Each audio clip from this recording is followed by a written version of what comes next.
Boa noite a todos, meu nome é Francisco Silva, sou graduado em licenciatura em computação, pós-graduado em letras e libras, sou professor da disciplina literatura UPT. Bem, hoje a nossa aula vamos falar sobre modernismo, beleza? E o que foi essa escola tão importante na nossa literatura. É inestimável o legado que o modernismo deixou para o campo das artes no Brasil.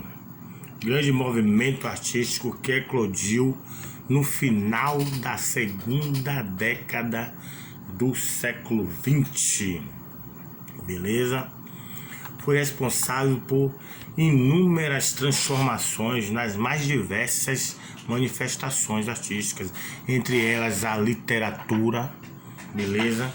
Com a ruptura com as antigas escolas literárias, as tradicionais, como o barroco, o romantismo e o arcadismo. Então houve essa separação, essa ruptura com o passado experimentalismo, das transgressões dos cânones literários. E aí, o que é cânones literários? Vamos saber instantes. E a busca por uma literatura que falasse do Brasil para os brasileiros, beleza? Na literatura, cânone literário é um conjunto de obras valorizadas, consideradas geniais, que permanecem com o tempo e destinam ao estudo por sua qualidade estética superior. Impossível, é bom destacar, e isso aí eu gostaria que vocês anotassem, é impossível não falar de modernismo e não falar da Semana da Arte Moderna, ok?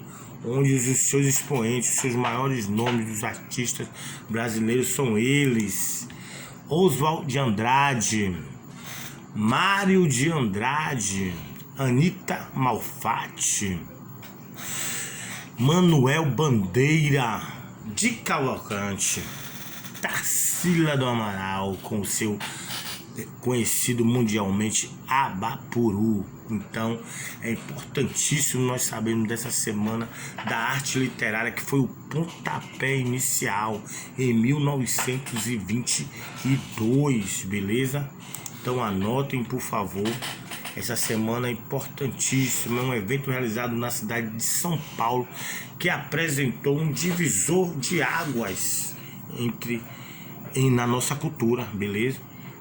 Aquela ruptura que eu acabei de falar a respeito da questão de cortar com o tradicionalismo das escolas literárias, como barroco, como romantismo, como arcadismo, entre outras, ok?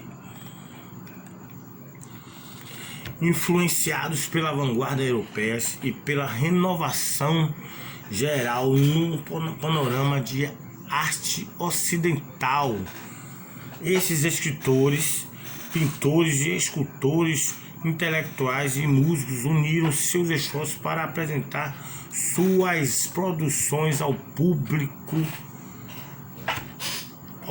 beleza? Nessa Semana da Arte Moderna. Temos que pontuar também que o modernismo brasileiro tradicionalmente é dividido em 3 fases, certo? Tem a primeira fase, ok?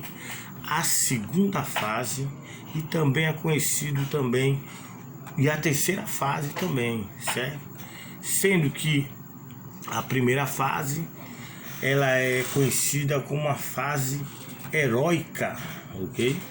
Que isso fique bem claro, isso cai muito nos vestibulares e é bom que vocês anotem e façam o dever de casa, que no caso são as pesquisas, e poderem estar se instruindo sobre essa fase. A primeira fase é chamada de fase heróica. A segunda fase do modernismo representa pela poesia e pelo romance de 30, também conhecida como geração de 30, ok? A segunda fase é conhecida pela poesia e também conhecida pela geração de 30. Primeira fase modernista. A primeira fase modernista, ou primeira geração, beleza, do modernismo, é chamada de fase heróica, como eu acabei de falar. Se estende de 1922 a 1930, beleza? Uma importante característica desse período de afirmação nacional foi a disseminação de diversos grupos e manifestos. Além disso, a publicação de algumas revistas auxiliaram, na divulgação dos ideais modernistas, ok? Tudo tranquilo? Anote aí que vocês também têm que fazer uma pesquisa a respeito dos grupos modernistas que mais se destacaram. O Pau-Brasil, beleza, em 1924 a 1925. Verde Amarelismo, ou Escola da Anta, em 1916 a 1924. Movimento Antropofágico, 1928 a 1929. Isso é dever de casa, vocês têm que entender que vocês têm que pesquisar, porque muitas das questões dos vestibulares que por porventura vocês irão fazer, vocês terão que ter isso daí na ponta da língua e bem gravadinho na sua cabeça. A utilização do termo antropofágico está relacionado à antropofagia, beleza? Que refere-se ao ato de comer e devorar a carne de uma outra pessoa. Beleza? É que diga o ministro Marco Aurélio do Supremo Tribunal Federal. O Brasil, no Brasil, o período vigente é a primeira fase da República, chamado de República Velha, entre 1889 e 1930. 1889, para quem recorda aí um pouco de história, o nosso primeiro presidente, Marechal Deodoro da Fonseca. Esse contexto estende esse contexto estende marcada pelas oligarquias cafeeiras de São Paulo e as oligarquias de leite, Minas Gerais. E sim, o que é oligarquia? Pegando no contexto histórico para aprendermos um pouco mais, oligarquia nada mais é do que o poder concentrado a pequenos grupos, ok? Então, pequenos grupos detinham poder, no caso os de Minas e os de São Paulo, naquela questão do café com leite. Características da primeira geração modernistas, por favor, anotem, que é importante sabermos essas características, porque porventura, se caírem na prova, se você saber discernir entre a primeira e a segunda fase e a terceira fase, cada um tem sua característica peculiar, ok? Olá, nacionalismo crítico e ufanista, beleza? Na questão do seu nacionalismo crítico e ufanista, beleza? Valorização do cotidiano, resgate das raízes culturais do Brasil, são características da primeira fase do modernismo.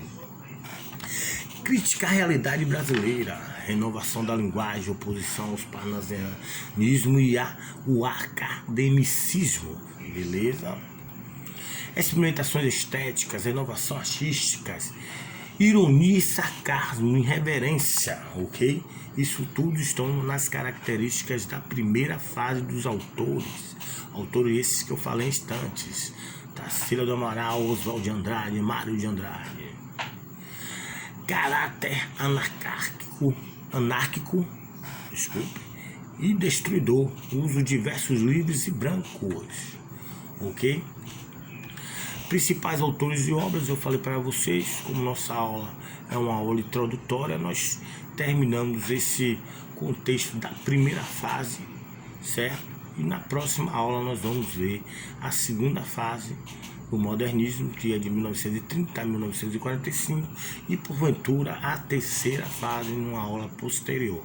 Fica a dica, façam o seu dever de casa, no caso suas pesquisas, e estaremos juntos na próxima. Uma boa noite a todos e até lá. Tchau, tchau.